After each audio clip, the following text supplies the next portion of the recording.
We are live on Energy Superheroes with Brent Lakeman. He is the director of the Hydrogen Initiative for Edmonton Global, and they're looking to capitalize on the economic potential of hydrogen for Edmonton and the broader region. Brent, welcome to the podcast today. Thank you for having me. So tell us about the Hydrogen Initiative. It sounds exciting, and I know the Edmonton region has a lot of particular benefits related to hydrogen. Would love to hear more about it. Yeah, no, it definitely is very exciting. And, we've been involved in hydrogen in our region for quite some time. It's not new to the Edmonton region as a major center of the Western Canadian oil and gas sector, for example. So hydrogen's been produced here for decades. But what we're really seeing now is that focus in the energy transition and the role that hydrogen can play, for industry, for other sectors of the economy, and really being able to leverage the strengths that we have here in the Edmonton region. So again, Edmonton Global, we represent 14 municipalities that make up Edmonton metropolitan region. And we look at some really exciting opportunities around that, both producing hydrogen in a very low carbon, low cost manner, just given some of our low-cost feedstocks are things like carbon capture and storage, but as well as some of the use applications across the region. So, we see our region as really being a central point for that growth of the hydrogen economy, certainly for Western Canada, if not for North America. That makes a lot of sense. You mentioned low-cost feedstocks. Could you expand on that a little bit? What are some of the advantages that Edmonton has in that regard? Yeah, the key advantages are access to the natural gas feedstock that's associated with our industrial activities here. And again, we've been able to demonstrate that we are, one of the lowest cost producers of hydrogen and now clean hydrogen in the world, I should say. So some of the studies that have been done back in 2018 really presented the Edmonton region as with that access to natural gas, low-cost natural gas, as well as our carbon capture and storage infrastructure and experience, combined with our talent and our ability to execute on projects as being, if not the lowest cost producer, in the top 2 or 3 globally. So, and really only second to places like Russia right now, which is probably not on anyone's list of being the jurisdiction from which they'd like to produce hydrogen.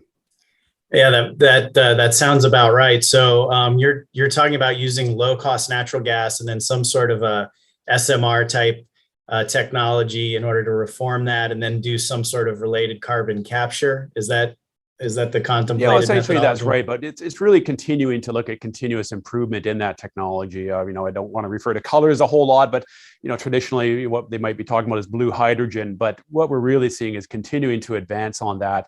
We've been producing hydrogen, again, with an early adopter of CCS technologies with projects like Shell Quest, probably about 6 years ago now.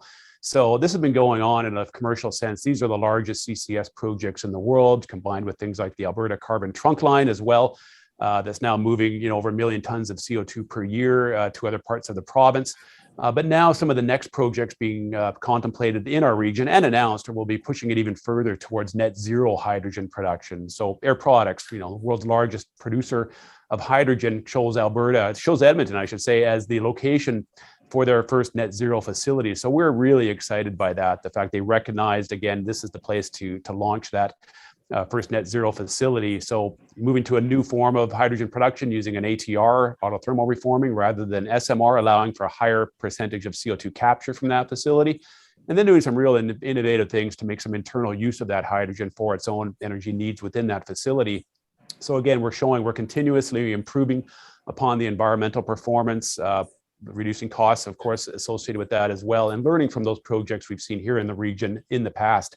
And even some other exciting news just over the past several weeks in Alberta around CO2 hubs being identified for the region. So now we'll have identified sites for CO2 storage for any companies coming in to look to produce hydrogen. And in fact, 6 of those sites around the metropolitan Edmonton region. So we're so excited by that and seeing that as a real driver for continued investment in the hydrogen economy and in other decarbonization activities. That sounds great. So the hydrogen hubs, there'll be 6 hubs in the region. Do you anticipate getting the hydrogen, or getting the CO2 to these capture facilities with pipeline or with trucks or some combination? How do you see that unfolding?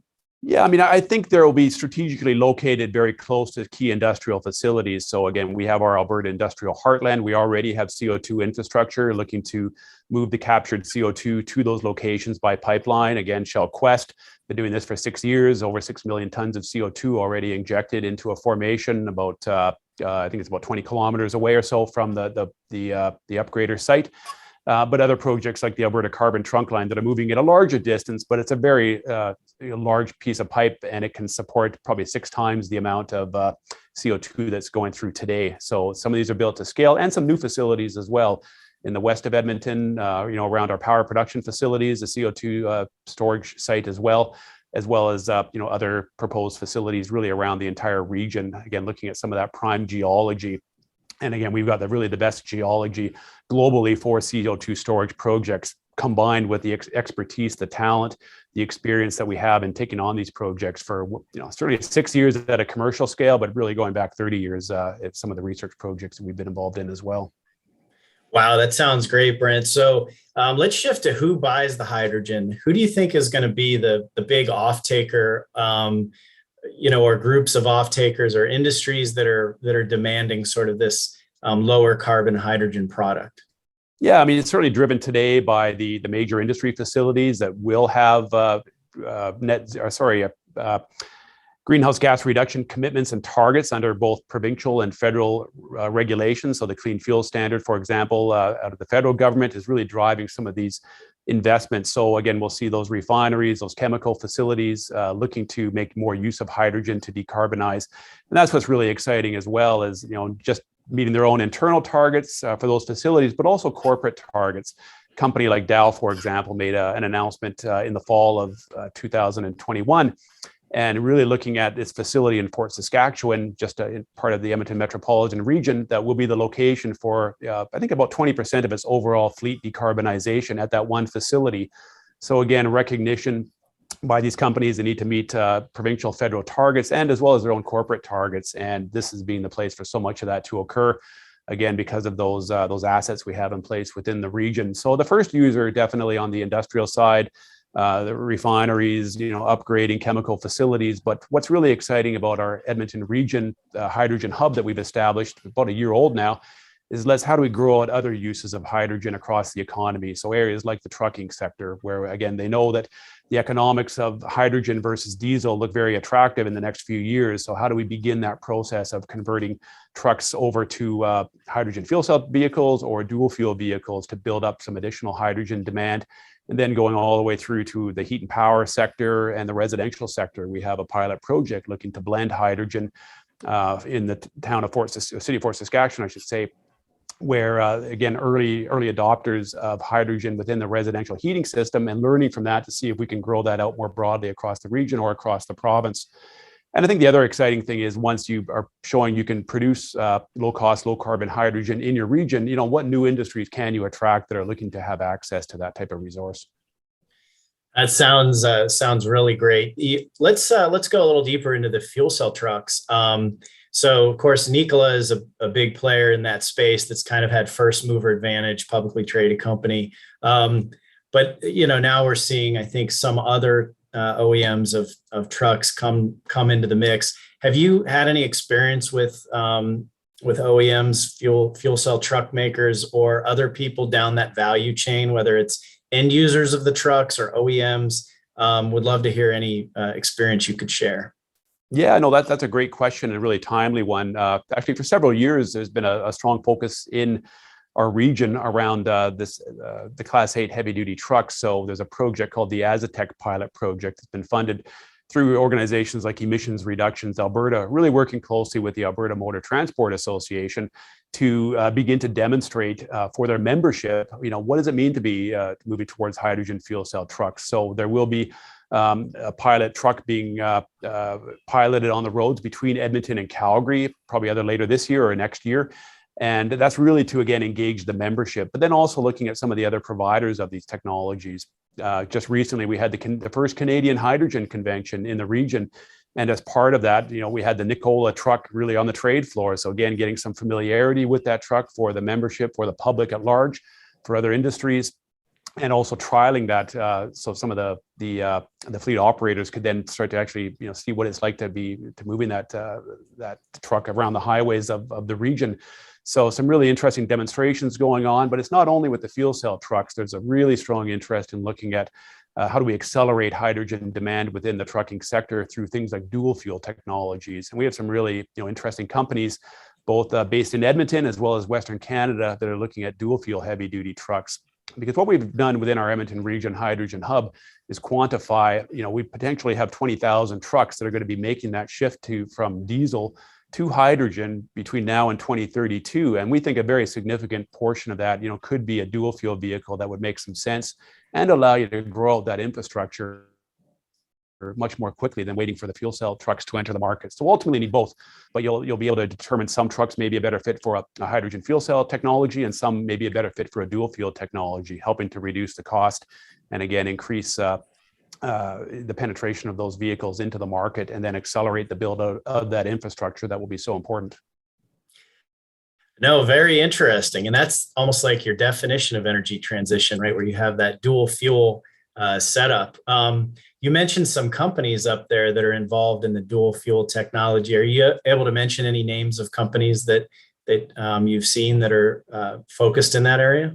Sure. Well, there are three come to mind immediately. One is out of Vancouver, Hydra, and Hydra also was part of our recent Canadian Hydrogen Convention, where there were some projects announced involving Hydra and the Edmonton International Airport to make use of that dual fuel technology, around trucks and different airport related applications. And maybe I'll get into the airport piece in a moment. But we also have two other local companies in Edmonton, Innovative Fuel Systems and DTI, which is Diesel Technologies Incorporated.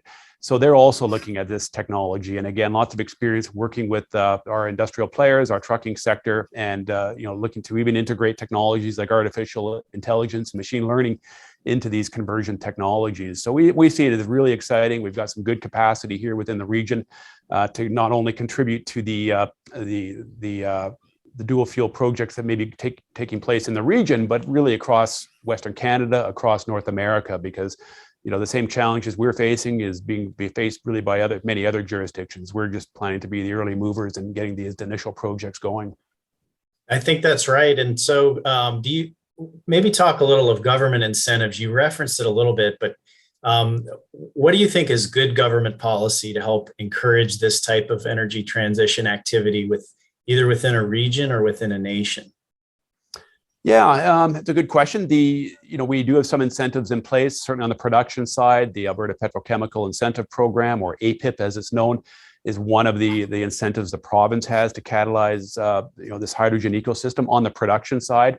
Other federal programs through the Sustainable Innovation Fund, Strategic Innovation Fund of the federal government, as well as the Clean Fuels Fund being established, will also support aspects of the hydrogen economy.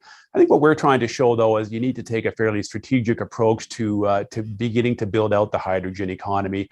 Often, I think what we tend to do, not only in Canada, but sometimes around the world, is sprinkle a little bit of incentive money across the entire country, and try and a little bit for everyone. And I think as we start to build out the infrastructure that we're going to need, certainly in Canada and North America, you need to take a more strategic approach and look at those hubs, those key clusters that you want to get moving on quickly. And then others can learn from that, but that will really drive the economics and reduce the cost associated with this energy transition. So I think our message is, take a little more strategic approach, look at these clusters, look at these hubs, look at what sorts of investments you need to catalyze, particularly on the infrastructure side, to reduce the costs of moving hydrogen, let's say, from the production site to the end user site. Can we accelerate some pipeline infrastructure both within the region and between regions to really accelerate things? So I think that's probably the advice.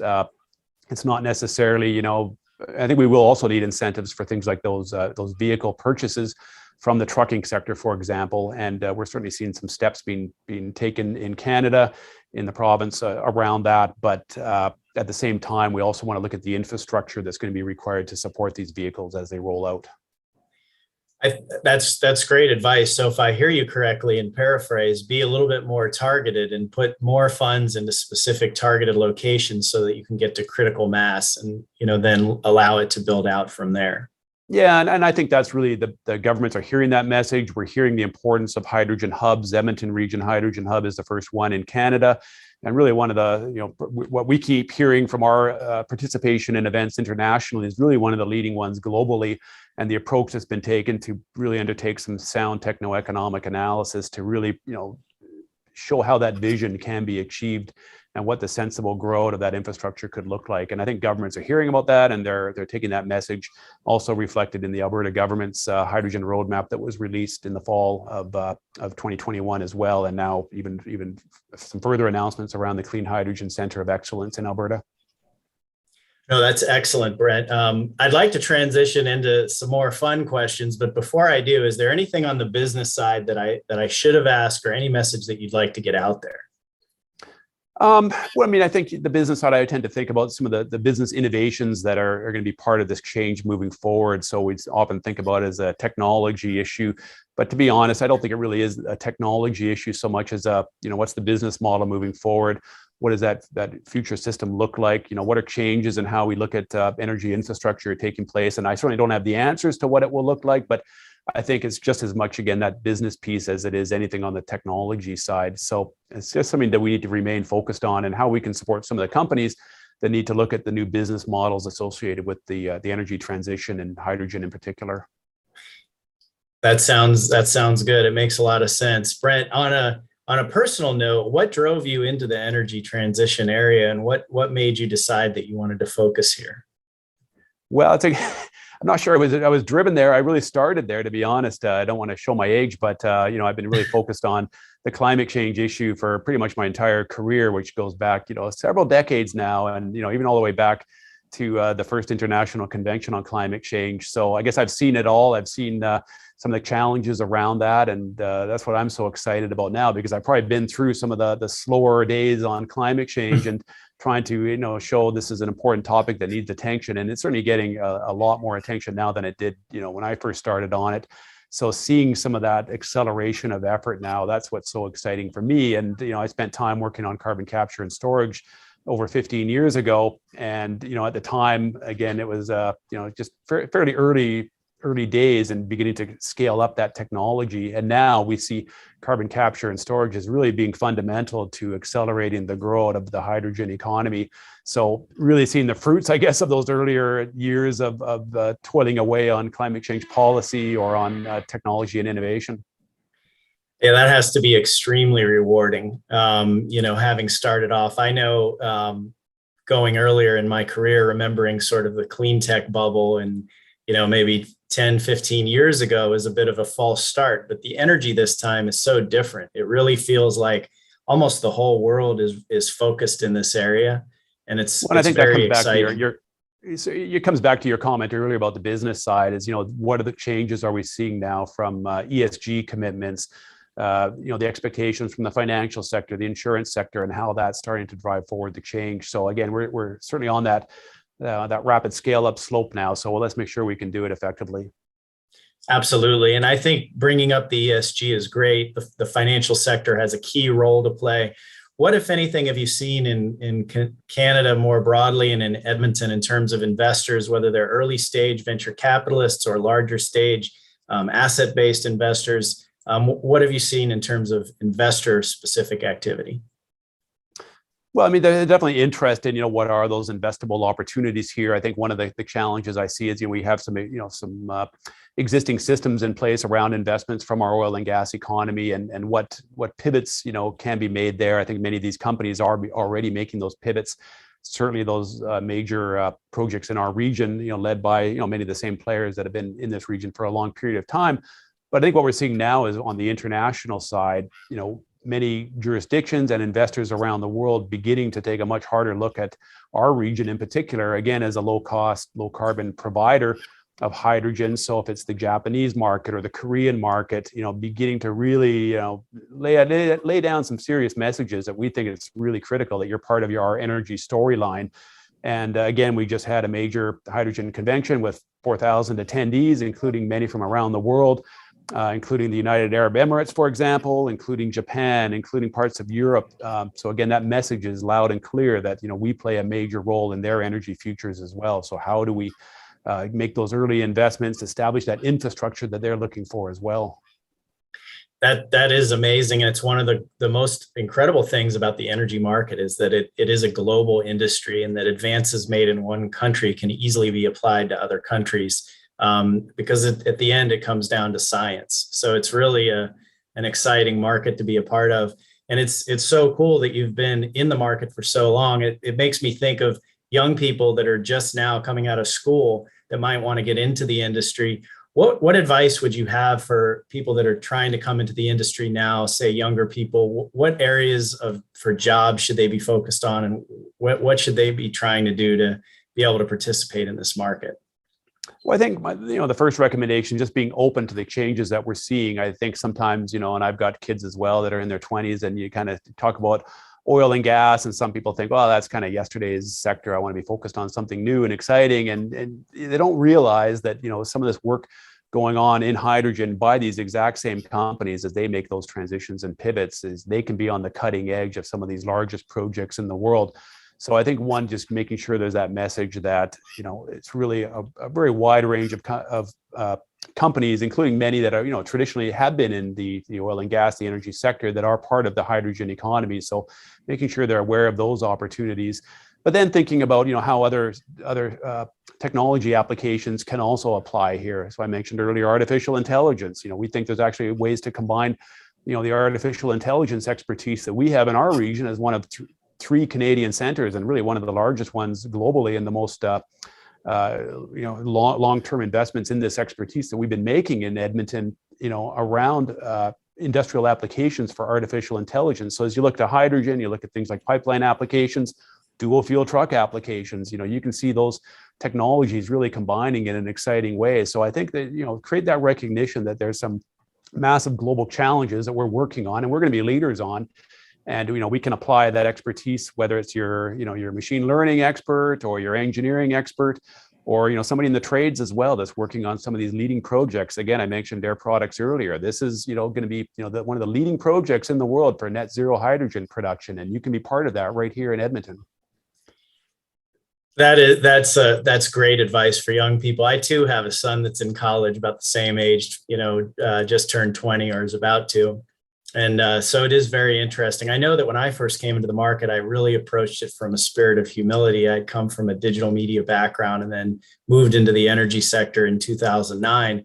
And I was blown away by the level of intellectual rigor and depth that exists with the, call them the legacy companies, and the amount of engineering talent that they have.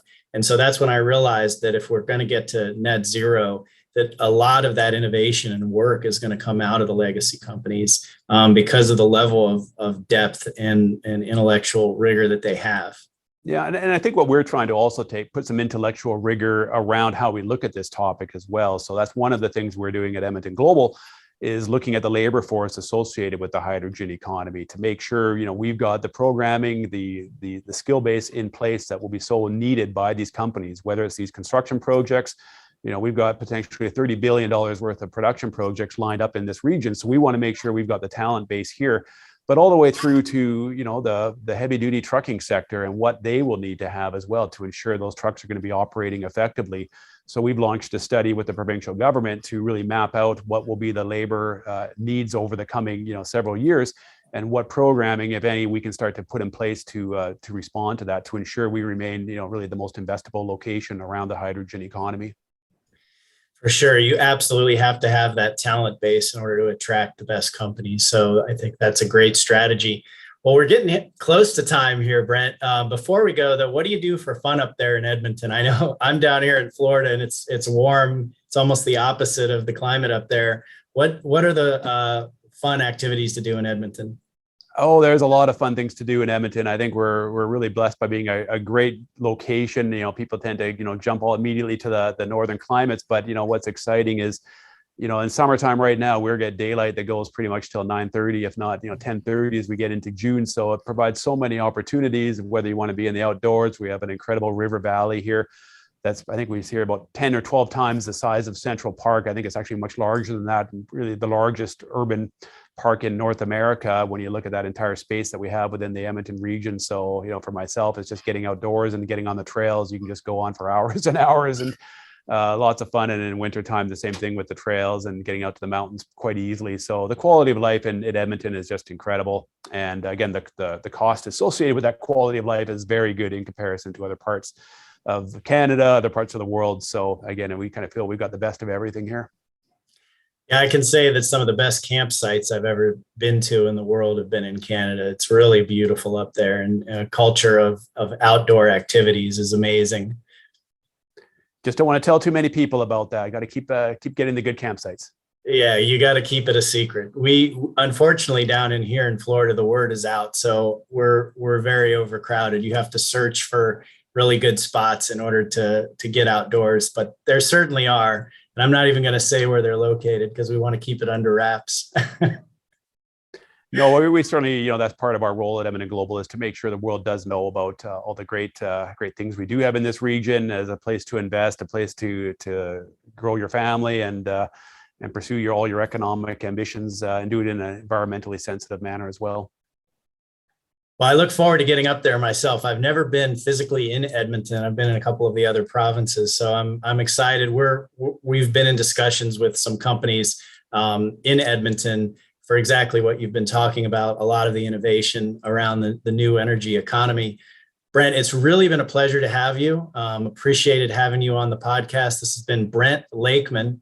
He's the director of the Hydrogen Initiative for Edmonton Global, and they're doing some really amazing things in the hydrogen economy. Thanks for being on, Brent. Thank you, Peter. Really appreciate it.